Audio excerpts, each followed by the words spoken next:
Faith, as defined in Hebrews 11 verse 1, is the reality of what is hoped for, the proof of what is not seen. While this verse is often quoted in isolation, its true depth emerges when read in the context of Hebrews 10 verses 32 to 39.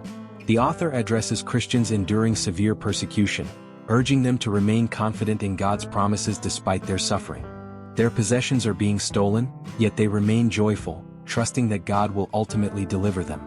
Hebrews 11 goes on to recount examples of faith throughout the Bible: Abel, Noah, Abraham, Sarah, and others, highlighting how God's people have often been destitute, afflicted, and mistreated.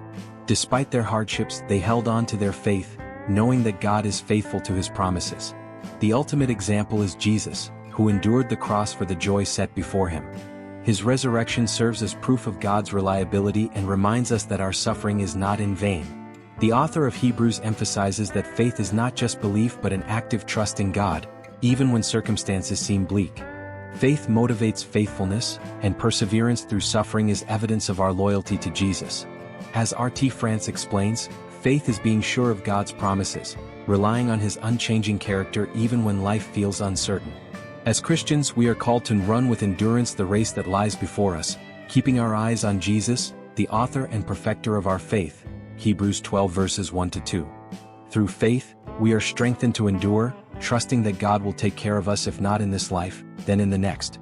If this message encourages you, consider liking this video, sharing it with others, and subscribing to the channel for more uplifting content. Let's grow together in faith and keep our eyes on Jesus.